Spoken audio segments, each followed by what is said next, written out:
Greetings, everyone, and welcome back to the TFT Perspective. Viewers, in today's topic, we are going to discuss that how India engages its dissenting population. So, the elections that are going to be held inside the Indian occupied Kashmir, especially in the Jammu regions, is going to take place on 18th September. It's going to go till October. So, before that, those elections take place, the debates on Indian media have been mostly about targeting those people who do not agree with the current BJP setup as well as the Hindu majoritarian rule in the region. So we have with us Mr. Vakar K. Korvi. Sir, there is a strange, connection when it comes to dissidents and, operators that are actually working inside Canada or inside Kashmir or in US. Anyone who speaks up their mind against the Indian democracy or against the current rulership, they seem to get live threats on live TV channels, on live programs. And what we had witnessed in the recent Times Now program, Mr. Major Gaurav Arya was threatening a Kashmiri dissident. Yeah, I think this has been RSS's, I would say, methodology or the toolkit for very long. And after 2014, this has accentuated. I'll not go back into history, but if you look at some of the leftist activists, professors, people with dissenting voices, they were not only silenced, they were actually assassinated. So this is very, very, I would say, unfortunate. You start from Gauri Lankesh, and then you had Professor Dubulkar, Professor Pansare, Professor Kulburgi, and they were all taken out by Sanatan Sanstha, which is one of the offshoots of RSS. So that has been inside India. Now, definitely there are, hundreds of political parties. If you look at mainstream parties, every region has, like in Bengal, you have Mamata Banerjee's party, Trinamool Congress. Trinamool In the Congress. south, you have AIDMK and DMK, Mr. M.K. Stalin. In Punjab, there are Akalis, there is Aam Aadmi Party. Even in occupied Kashmir, although we don't recognize it to be part of India, but since they are going to have these sham elections, so there are, like Mehbooba Mufti's group, then you have Abdullah's, and now they've been able to bring up, alternate leadership also. Yeah.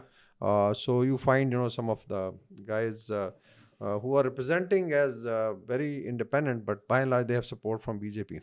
And BJP would try also that they create a situation where, from Jammu you get major Hindu vote, and then maybe they are able to break some of the alliances in the valley and they form a government. So there is a possibility they would like to have a Hindu chief minister this time.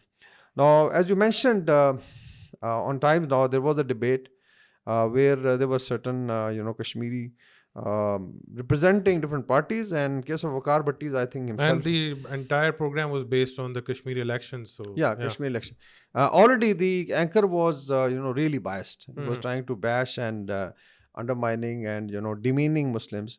And Vakar Bhatti actually started with, I think, in a very, very soft tone.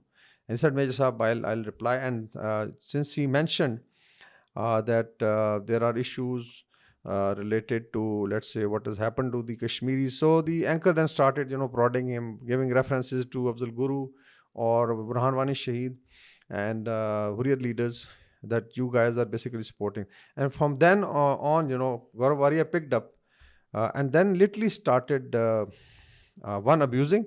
He was comparing the freedom fighters with the, it's very difficult to say dogs and quote swines, unquote, quote unquote. And then when Vakar Bhatti replied that this is no way that you can, after all, they were Kashmiris. And I think it's a very big message for the rest of the youth also in Kashmir. This is how basically Indian mainstream media or BJP or RSS is going to treat them.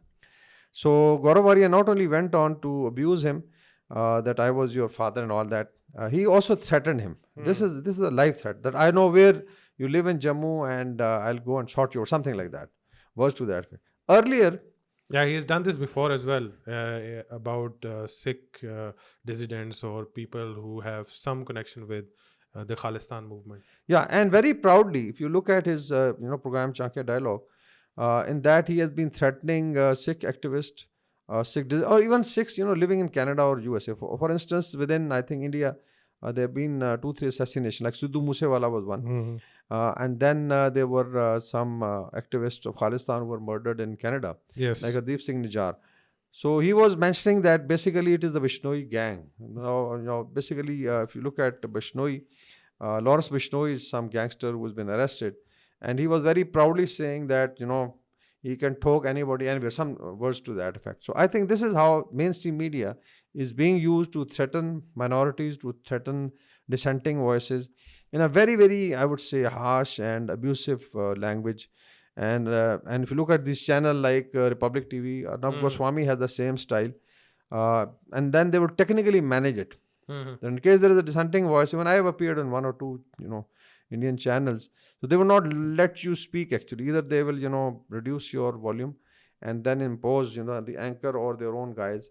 So that is how the debate is going on. This is the most absurd debate. And if you look at international organization or media watchdog, they describe Indian media to be highly biased Mhm. and basically churning fake news. And they have a term that they have coined about it. It's called Godi Media. Yeah, so Godi Media is by and large, it's almost 70% of the media. Mhm. Now, if you look at, Ambani Adani's, and they share in mainstream media, I think if you combine both, it will be somewhat 70%. NDTV was one channel which was, you can say, somewhere in the center or the left. Now, I think 40% shares are with Adani. So even that has been, and like people like Ravish Kumar, they were removed from there. And now they are doing some, their programs on YouTube. So the only thing I think silver lining is that in these elections there was a pushback from, let's say, outside Hindi heartland, also within, and we've discussed it, from the south, from Bengal, West Bengal. Then you had pushback from Punjab, north. We know what is happening in Manipur; it is burning, and then of course even within Hindi belt, because Hindu vote was considered to be granted. So, Mhm. so I think now maybe there'll be some sense prevailing that you need to, have. In a democracy you can have debate, but it should be within certain, I think, parameters. Mhm. And you can even discuss what they are doing to Rahul Gandhi in America, how he's being treated for one or two, let's say, comments about the Sikh community, and how media has just gone berserk. Yeah. So when it comes to Indian occupied Kashmir, how valuable is it for them to hold elections in the Jammu area today? Because what we have witnessed is that Modi seems to have lost his limelight when it comes to the last general elections inside India, or the foreign policy debacle when it comes to Bangladesh, or even his recent visit to Ukraine was not, you know, I wouldn't say a lot, but he wasn't received well inside Ukraine. Now we have seen fires being burning inside its own territory within Manipur. So how crucial is it for them to about this Kashmir elections? I think from the perception point of view, it will be important for BJP to show normalcy. They have Mhm. took number of delegations also. They have tried to hold, international conferences. Even the right wing from European Union, some of the MPs who are really right wing Nazis were taken there. They have support from Israel and certain quarters. But I think it's going to be very, very tough. If you look at situation south of Pir Panjal, which was generally not to be a Mhm. traditional area of resistance, there's a lot of resistance by the joint resistance, and then they have other groups who are basically targeting the Indian military. And this time we have seen that mostly they are targeting the Indian military, the hard targets. So it means that there is a serious security situation already south of Pir Panjal. Valley is not happy. If you look at even comments by Abdullahs and Muftis, who are basically, I think, they are pawns, but let's say Mhm.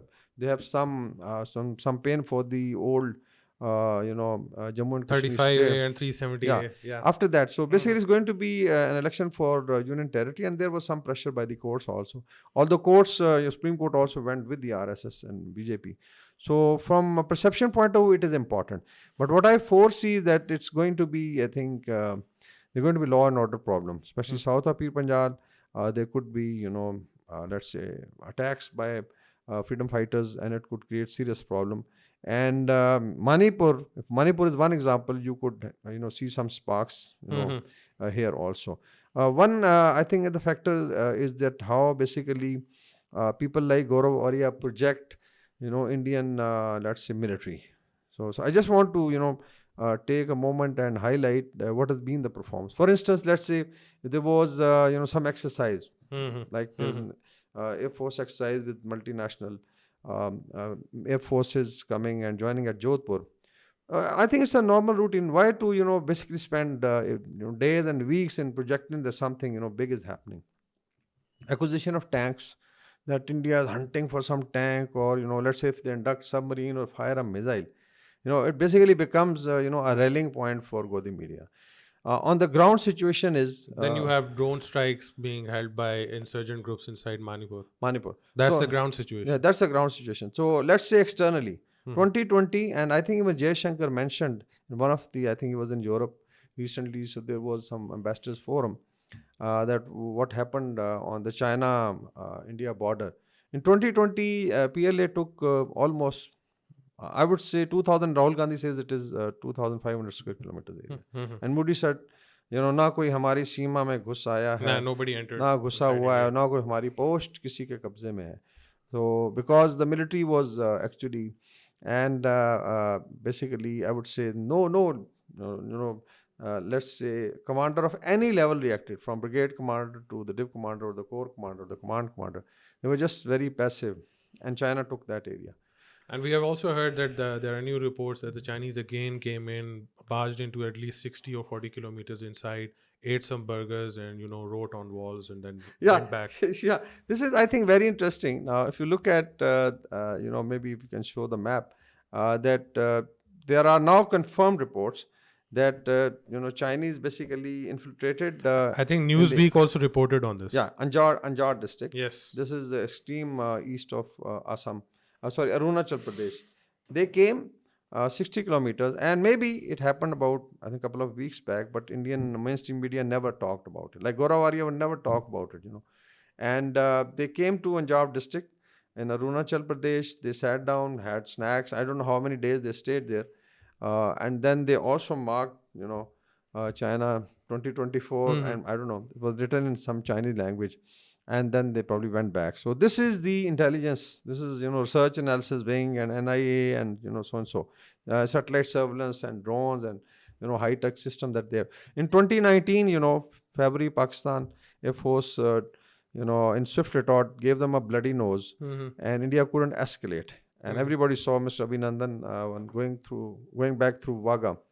And if you look at eastern borders, again, Myanmar, all the destabilized, India not been able to control. So all borders are unsafe. They are already talking of Bangladesh becoming the third front. And so it's a failure of research analysis wing, it's failure of Indian military, which gobbles $85 billion every year. Yes. And now you come to internal situation. Northeast is burning. Hmm. South is not happy. Indian Punjab, occupied Kashmir. And then you have, like, I think in Shimla, they had Hmm. demolished some mosque, and now they're trying to create a Hindu-Muslim divide. Every second day, there's some Muslim who's lynched. So if you look at those Nuremberg laws and all that, same thing is being Hmm. applied. So I would say it's a total failure on the home front and total failure, at least in the region. You Hmm. can go out, you can go to Singapore and Brunei and sign some MOUs, or you can go to Ukraine. And people are actually joking. Yes. You can't, travel to Manipur. You've gone all the way to Kiev to show that India is a meditator and Vishwaguru. So I think it's an absurd circus, I would say. Yeah. Coming back to the issue of targeting dissent within India, do you think it's a wise strategy by the current rulers inside India as well as their stooges? I wouldn't call out names, but especially when it comes to Indian media, they failed miserably in the elections. The outcome of the next elections can severely depend on how BJP behaves right now, because of Hindu vote was also divided. Keeping in view what happened during the farmers' protest, they did the same thing. Again, they threatened farmers. They said that you are Khalistani terrorists and those things, but it didn't work. And the same thing they applied to Kuki militants and Kuki, Christian communities as well when it comes to Manipur. It didn't work there as well. So, is it a wise strategy to continue this notion of keeping your chest up and in depth you are something else? Yeah, the India is highly polarized, And maybe you have a chance that in case Rahul Gandhi comes back to comes to power, Mhm. and Congress may return to power in next elections, because now I've seen he's In fact, engaged. he can also come to power because the ratio when it comes to their national assembly is very different. One party, if it slips from one end to another, the government might Exactly. change. Yeah. Yeah. If you look at regional parties like Yes. Assam, you have then I think Chandrababu Naidu's party. Hmm. So Then they Nitish can Kumar. swing. Yeah, yeah. Yes. Nitish, famous Nitish Kumar, the revolving door of Bihar. But Rahul Gandhi has done one internally, he's done Bharat Jodo Yatra, Hmm. and externally now if you look at his contact in America, with a huge diaspora of India, where basically for last 10 years Congress had no say. Hmm. There was no contact at that level. But I think now people do realize that this is basically damaged India's reputation abroad. But if I am asked, I would pray that Mr. Modi stays for another 10 years, or maybe Yogi Adityanath comes, as projected in Bhavishya Malika, and then they ruin India. So I'll be very happy if they ruin India. But likely chances are that's going to be, the next 4 or 5 years going to be very tough for India. There are chances of civil war in the northeast which could spread. And in case BJP follows the same path they are following, I think India is in for a very tough time. I think they're making blunders after blunders when it comes to their own policy. Uh, it, the Hindu majority is also angry with them that you're not doing enough. Then you have to also count in the minorities as well. They are saying that you have done terribly for us. And then on the foreign policy front, it seems to be, very quiet when it comes to India, which tends to be, the so-called white tiger. And when it comes to economics, if the West, pressurizes India into submission completely, then what other options are left for India? Internally, I think there are so many other things coming up. For instance, there like Rahul Gandhi and Congress is not demanding, caste-based census, Hmm. and we Yeah, used he to. did mention Mendel Commission Yeah. in Now, the if you look Congress. at Mandal Commission, we used to talk of 23% suppressing the 77%. Yes. Basically, Brahman, Kshatriya, and Vesh. I'll come to what Rahul Gandhi is saying about it. And on the other side, you have Shudras, who are literally oppressed, although it's part of the Varna, but this is the fourth class. Then Dalits, almost 200 million, Muslims, 250 million. Then you have Christians and Sikhs. Then you Uh, have the OBCs and yes, scheduled tribes. yes, scheduled tribes, like what is happening in the north. Yes. So this all is basically disenfranchised. So in my calculation, it was 23% versus 77%. But now Rahul Gandhi is saying that no, it is 10% versus 90%. Yes. So it's not only that, but also maybe even from the top three classes, there are people who are disenfranchised. The rest he agrees with, Mandal Commission. Now, why is asking for caste census? Uh, Basically, there is, I think, Congress is playing very smart, that we would like to know what has happened to the rest of 90%. Mm-hmm. Okay, let's suppose 10%, as India claims to have a very huge middle class. Mm-hmm. And suppose there are 250 million, Mm-hmm. as it is projected. This is size of middle classes of United States or Europe, or maybe 300 million. And within that, even if you compare the Indian middle class with the Pakistani middle class, Mm-hmm. you will be surprised at how they basically calculate. Mm-hmm. If you have, I think, a one-bedroom house and a motorbike, you are, middle class.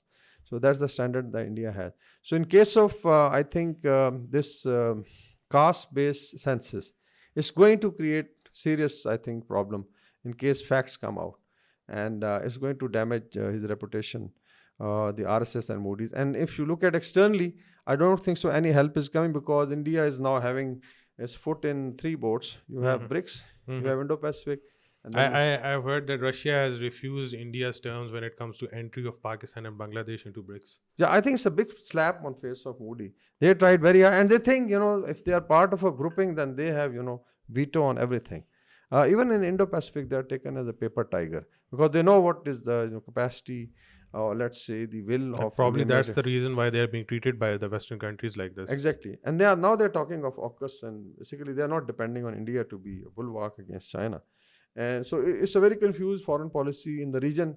You look at the way smaller countries are treating Maldives, India out campaign, Bangladesh, India out, Nepal is already angry, and now Bhutan, as we mentioned, is talking to China directly, and then you have Chinese troops in Indian territory. So I think it's quite a mess. Yeah. So that's it for today, folks. Please do leave a like and subscribe our channel. Thank you so much for watching us.